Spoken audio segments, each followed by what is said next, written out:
What's up, familia? Dayspring here with an episode of Power of X-Men where we are going to discuss the preview pages for Giant Size X-Men Dark Phoenix, or I think it's just Giant Size Dark Phoenix. No! Stay back! Marvel released these preview pages a couple of days ago, and I sat on them. I decided to let my feelings simmer and sort of see how I feel a couple of days later. Put the phone down, don't tweet, don't Instagram too much about it, and just take a moment to reflect on what we're seeing here. Now, many people have had a lot of things to say about the Giant Size anniversary crossover event announcement. And for those of you who don't know, Giant Size X-Men, that landmark issue of X-Men that came out in 1975, is turning 50 this year.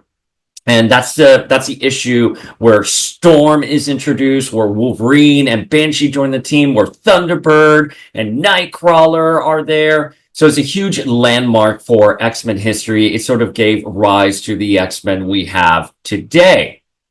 Now, in order to celebrate, Marvel is doing this huge time-spanning event where Kamala Khan, aka Miss Marvel, who has recently been revealed to be a mutant, not recently, but the last 2 years, is going to be traveling back in time to seminal moments in X-Men history. So we're going to revisit House of M, the Retcon Age of Apocalypse, Dark Phoenix, and Giant Size X-Men. Now, Marvel said that this is going to tear down all of X-Men history, and it's going to be rebuilt with Kamala at the center of it. So obviously, this has been a point of contention for a lot of fans out there. The conversations are everywhere. But the press release said that there was going to be a time-traveling villain with deep roots in X-Men history. And of course, I was like, is it going to be Trevor Fitzroy, right? It is not Trevor Fitzroy. And we kind of have a glimpse of the plot as pertaining to these 4 pages, but we can now start speculating what the plot is going to be. So I figured we can sit down, we can look at these pages, sort of guess at what's happening and sort of speculate and give context as to maybe some things are a good idea, maybe other things are a bad idea. So let's just have a fun conversation analyzing the X-Men's next crossover. Okay, so as you can see, here are the preview pages for Giant Size X-Men Dark Phoenix Saga issue 1. And the first page is Jean, presumably in the Dabari system. That's the broccoli people that she devours their solar system in the original Dark Phoenix comic. She hurls right into the burning heart of the sun. The Phoenix flew with the crystal into the burning heart of the sun, to quote Emma Frost. But she hurls into the Dabari system sun, and she destroys that entire solar system. And it looks like Jean here is sort of like upset and confused after what she's done, but then her Dark Phoenix persona takes over and she goes back to Earth, and it looks like Legion, an older Legion, it looks like Legion, the eyebrows and the mohawk, is waiting for her. And so this other page we have here is the Phoenix sort of confronting Legion. And as you can see, it's Legion in his astral form fighting against the Phoenix. I wonder what they are talking about. And then somehow he ends up with the Phoenix, and Jean flies down and Miss Marvel catches her. And then it looks like this is the Shi'ar that is coming for Dark Phoenix. And Dark Phoenix Legion is able to eviscerate them so easily. So, messing with the continuity of Dark Phoenix, that is ballsy. Now, of course, we've talked about this before on the channel and on our podcast, which is we are comic book fans. Every event, they swear, is going to change the X-Men. It's going to rock the X-Men to the core. History will never be the same again. And it's just bullshit. It's just marketing copy. And the story is forgotten about 1 year later. However, they are pushing this narrative that Dark Phoenix and X-Men history, Age of Apocalypse, all going to be rewritten, and Miss Marvel is going to be at the center of it. Looking at the story, though, let's take a look at the story based on its own merits. So again, this is pretty standard. Let me give a more context as to what's happening here. Jean, after the events of the Hellfire Club, goes off into space. She finds the Dabari system. She feeds off of the Dabari, and she destroys the planet that inhabited the Dabari people. And the Shi'ar catch wind of this because she destroys a Shi'ar ship. I believe that's there on the third panel. It's a little blurry. The Rod Rice art is beautiful. We've had Rod Rice on the podcast before. What a great, talented artist. I loved his New Mutants. But so right there, she destroys that Shi'ar ship, which notices her destroy the Dabari system, and she goes back to Earth. And it's in Earth that she confronts the X-Men. They put the scrambler on her head, and she's able to take off that scrambler, and then we have the big epic showdown between Xavier and Jean, where Jean and Xavier fight together in the astral plane in Jean's mind to contain the Phoenix. Now, that obviously was very famous in the X-Men animated series. We actually got a full-fledged battle.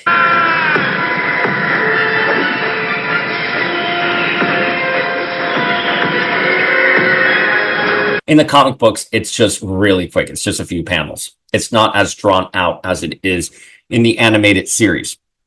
I will say, though, one thing I'm going to say here, it does look like it's at nighttime.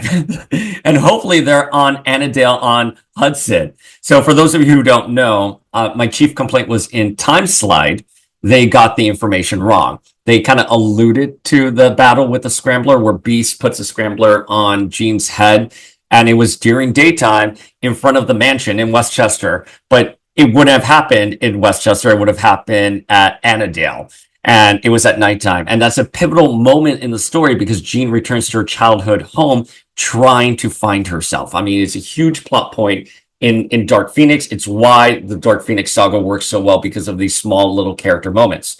And so it's a little scary that even Time Slide issue 1, which is like the kickoff, the herald to their big crossover, that it couldn't even get that small detail right, when other comic books for decades have gotten it right. So, it was a little disheartening to see that. The scene is famously rendered on the animated series. So, What a pity, Beast. I've ruined your little toy. Now we'll play. it was a little upsetting. So here's the thing. Legion obviously is not part of the original Dark Phoenix saga. And Legion here is an older man. So I'm assuming this is a future version of Legion that travels back to the past. And Ms. Marvel somehow gets swept into it. So she's hopping around time trying to stop Legion. That seems to be what the premise is based off of these 4 pages. I could be wrong, and that's fine. We are just speculating. But, Legion famously has already gone back in time and done something called the Age of Apocalypse. So to give proper context for folks who may not know, in Legion Quest, Legion, who is the son of Charles Xavier, wants to make his dad's life better, right? Because everyone wants their dad's approval. He travels back into time and he attempts to kill Magneto. But right before he's going to deliver the final blow to Magneto, Xavier jumps in front of Legion, and Legion accidentally kills Xavier. So what then happens is called the Age of Apocalypse. Now, Age of Apocalypse is a tremendous X-Men crossover event. And it was really successful because at the time, something like that just hadn't been done before. And we were talking with the writer and creator of Age of Apocalypse, Scott Lobdell.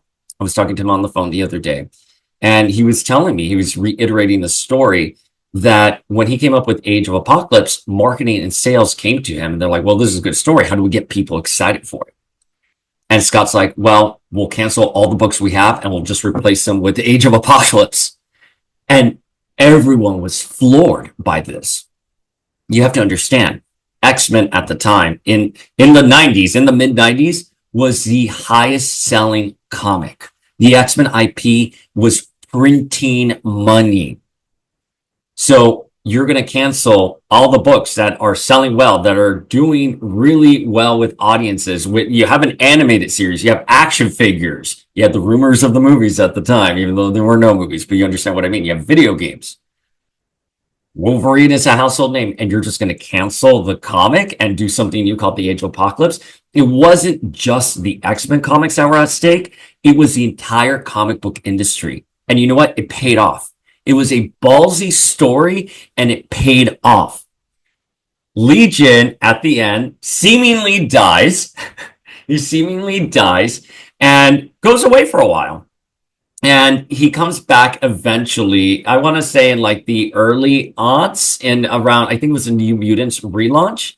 And since then, the character has a tremendous amount of work that has been done on him. He has grown and evolved. He's been on Utopia. He's been on Krakoa. The character isn't the same character that traveled back in time. He had a wonderful crossover, for those who remember, called Age of X, which dealt with one of his alter personalities, time warping Utopia and creating Fortress of X. And it was a really fun story where one of his rogue personalities was fighting for survival and used their reality warping powers to redo reality. So I don't see why. It's kind of, for me, it's a little redundant that now we're getting the same story, essentially, where Legion of the Future, Old Man Legion, let's just call him that, travels back in time and takes the Phoenix from Jean. It doesn't feel fresh, and it feels kind of like redundant, if that makes any sense. I want to make one larger comment here, which is I'm very confused, and I've said this before, on the workflow and the editorial direction of Marvel and the X-Men books in general, because Scott Lobdell was not an editor. Scott Lobdell was a writer, and he was dictating the scope of the event. He was telling people to cancel books. Yes, editor Bob Harris has to sign off on it, but the idea originated with him. Similarly, with House of X, that was a Jonathan Hickman-led initiative. And that, again, House of X, Powers of 10, revived the X-Men comic books. I mean, you got to understand, the X-Men comic books in the mid-2000s, all the way up to like 2019, September 2019, when House of X issue 1 came out, the X-Men books were just not, they were very lackluster. No one was reading them anymore. It had a large part to do with the film rights, which hadn't been acquired yet. And when they were finally reacquired, Xavier, Wolverine, Jean, Cyclops all came back to life. And then we got House of X. But House of X was a Jonathan Hickman-led initiative. And he was the one who came up with the data language. He was the one who wanted Krakoan language. He was the one who really wanted to take the X-Men in a bold and different direction. So my question is here, why aren't we seeing that level of excitement for something that's supposed to be rewriting X-Men history? Why aren't we seeing some bold initiatives? I've talked about this on the podcast before. The way we read comics, even from 2019, is very different right now. And I myself, sometimes, if there's a title, I used to go to my local comic book store, which is Midtown Comics, and pick up all the books I wanted to read, all the X-Men books. I couldn't wait to read them. I had to read them. Now, obviously, I read the ones that I want to, that I read monthly. However, I wait till the majority hit Marvel Unlimited, because I'm paying however much Marvel Unlimited is a year. I'm paying for that subscription, and the books just appear like 3 to 6 months later. Sometimes, if it's a really big book like House of X, I believe, and Ultimate Spider-Man #1, it appears pretty quickly on the app. So, I don't know what the answer is in terms of getting readers excited in today's landscape, but I will say, I just feel like this situation with Legion has already been done. It has been done, and I don't think we need to revisit Legion traveling through time and rewriting X-Men history, because he already did that. He did that well, and the character has evolved since then. It just doesn't feel fresh. I'm sorry. It feels a little reductive. The other thing that I want to talk about here is Jean and the Phoenix. And I make no excuses or apologies for my crazy Jean Grey brain. And she is our God Queen. We are obsessed with Jean Grey here at Power of X-Men. Nate Gray is my favorite character, but Jean Grey is my passion. So Marvel recently with the Phoenix series is pushing this idea that Jean and the Phoenix are one and the same. This is not a new concept. This has been out since, I want to say, X-Men Classic, where we saw the Phoenix replace Jean, but it was actually Jean, and Jean acknowledged that her soul had transferred into a Phoenix form, and that little sliver of her soul remained in her old body. But at the end of Phoenix Endsong, we saw Jean and the Phoenix become White Phoenix and go off into the cosmos to find all of their pieces that had been scattered. So that is I love that concept quite a bit. When Jean came back to life during X-Men Red, it was kind of implied in the X-Men Red annual that Jean was just dead, and that her and the Phoenix, in Phoenix Resurrection had parted ways, and Jean was an individual outside of the Phoenix, and the Phoenix was its own thing, and it was even going into other characters like Echo, and they did a whole Phoenix arena, and Jean wasn't even in it. Well, I don't want to say Jean wasn't even in it, but Jean was not a major focus of it. So at the end of Krakoa, the Phoenix and Jean rebond, and now in the Phoenix series, Jean and the Phoenix are the same thing, right? And I like that. I love that Jean is the Phoenix and the Phoenix is Jean. It is curious to me that Jean, at Dark Phoenix levels, that Legion, who is a very powerful character, do not get me wrong, this is not, you better run if Legion's coming for you. However, it's a difference between a powerful mutant and a cosmic god. So it is very curious to me. I want to know what is being discussed between Legion and the Phoenix, that the Phoenix would leave Jean and merge with Legion. It doesn't make any sense to me because, again, this is Jean.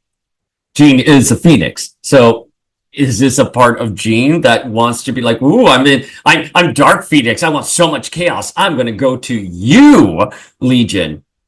I think the answer here is in these pages, where the Phoenix is just pure passion and joy and destruction when she is Dark Phoenix. But here, you can very much see that Jean is horrified at what she just did to the Dabari system. And perhaps the Phoenix is like, well, I don't want to deal with this. I don't want to deal with Jean feeling bad. I just want to devour planets. Legion, let's merge. And Legion's like, perfect. I want to destroy everything. And they just merge and they take down the entire Shi'ar army.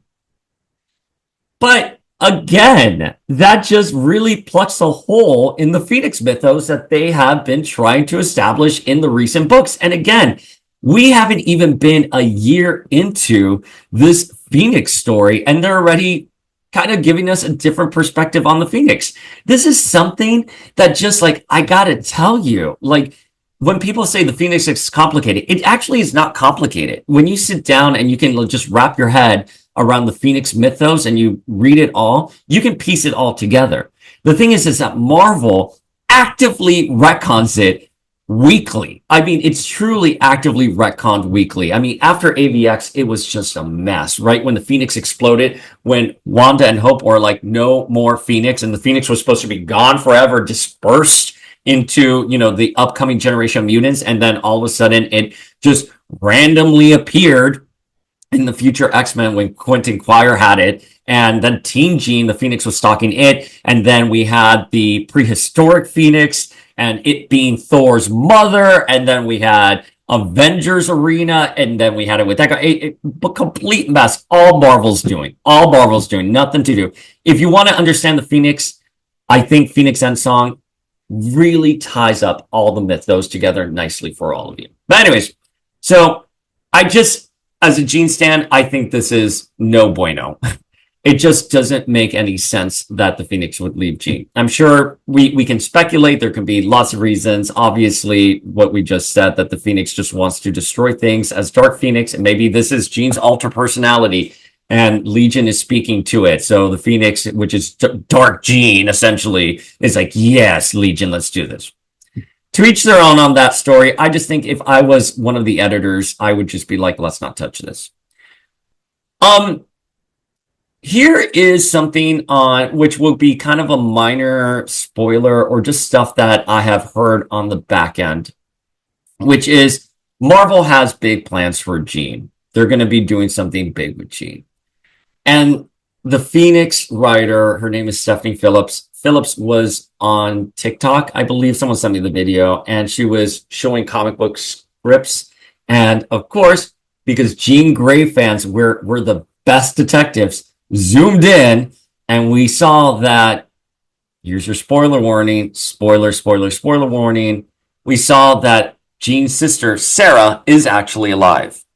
And there's sort of a little glimpse of an alternate cover out there of Jean and perhaps Cyclops imbued with the Phoenix again, which he had at AVX, sort of kissing. And so there's a lot going on with Jean. And apparently Marvel has like big plans for her on the back end. It's great. Jean is, I think folks forget that Jean, between the years of 2005 and 2018, Jean Grey was dead.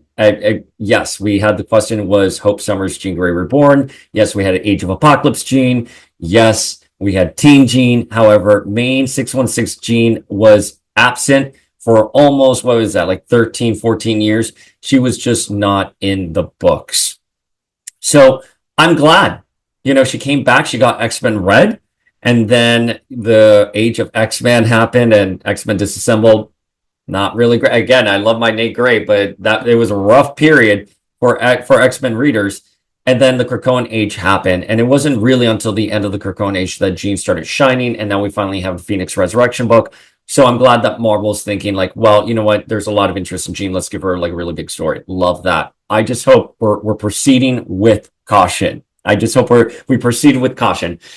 So the other thing that I also find, the other thing that we should definitely talk about is building the X-Men universe from the ground up with Miss Marvel at the center. Now, listen, I love the Miss Marvel IP. I have said this countless times before. I think she is one of the best characters created in the last decade or so.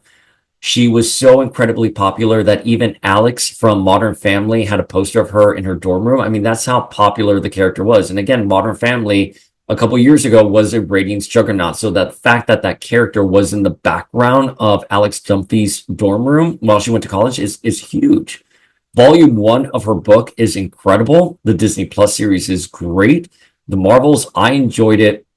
Miss Marvel works for me as that next generation Avenger. She is Carol's sidekick. She leads the champions, and she is the junior most member of the Avengers. And one day she will take over leadership. That's where the character really thrives for me. So much great work was done with her in that first volume of her being an Inhuman and her Inhuman identity. Yes, editorially, she was originally conceived as a mutant. However, it just didn't work out because of film rights. And because those film rights didn't work out, she became an Inhuman. And the Inhuman story was done very well. And listen, I'm an X-Men fan, and they pitted the Inhumans against the X-Men purposely. Marvel really was pushing the Inhumans, and they were trolling X-fans for it. Tom Brevoort was one of those people who were trolling X-Men fans at the time. And that's fine. The two things can be true. You can be trolling, and you can be telling a good story. Miss Marvel, wonderful story. She has her emotional ties there. So they're obviously doing this because of film rights again. And I think Miss Marvel is such a great character that she is worth having stories about her that are very unique and written by people who are passionate for the character, not a byproduct of corporate initiative and film rights. That's just my opinion. If you think shoehorning a character into history is going to make people like the character even more, it's just not going to happen. Now, I would have the same reaction if this was Wolverine, if it were Cyclops, if it were Storm, if it was even Jean herself. I'd be like, why are you rebuilding all of the history of the X-Men, which is a beautiful, rich landscape comprised of so many mutants? Why are you rebuilding it around just one character?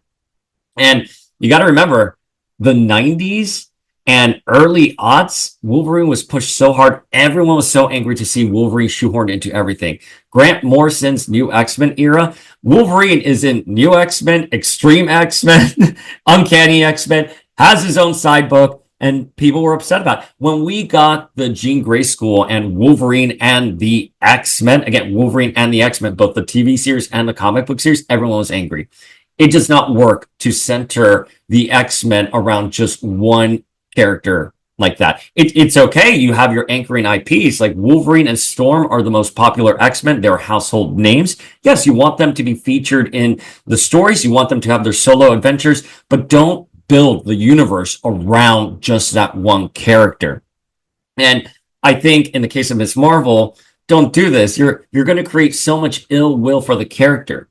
Now, they're obviously doing this because they want to solidify Miss Marvel into mutant history and show that she's an essential part of the X-Men. Which, again, this is something I don't like her as an X-Men. I like her as an Avenger. It's such a nuanced thing. I like her as an Avenger, but if the order from the captain is make her an X-Man, then you got to make her an X-Man. I don't understand why they wouldn't tell some more grounding stories. Like, I think NYX was a step in the right direction. We had 2 series of her during the Retcon age that just ended. It was 4 issues and then it was done. That's it. And I think a few people read them. I read the first one. I thought those series were not really well written. Again, and I will tell you, the first volume, her very first Miss Marvel book is so good. But once she came over to the X-Men and we got Miss Marvel Mutant Menace and all those other, or Miss Marvel New Mutant, all those books, I was like, someone is writing this character and doesn't know what it's like to live in Jersey City. I live in Hoboken, right next door to Jersey City. And the way they talked about like the distance between Hoboken or Jersey City and New York City, you would have thought it was in another state. It just little nuances like that comprise the character were just falling off. And, one of the things with the character when she was resurrected as a mutant was, what are her mutant powers? That was like a driving plot point. And I'll never forget at the Hellfire Gala, she runs into Rasputin, who's from the future, who's here like, you're Kamala Khan. Oh my goodness, you're Miss Marvel. You're known as this legendary hero, a mutant, an Avenger, an X-Man, everything. And literally just moments before, Miss Marvel is like, I don't know what my mutant powers are. When do I know what my mutant power is? How is my X gene suppressed? And then she literally meets someone from the future and doesn't even ask. It was lazy writing, but we eventually find out what her powers are. And if you've seen the Disney Plus series, you guessed it. It's just light-based powers. But then it's ridiculous. Then it's suppressed.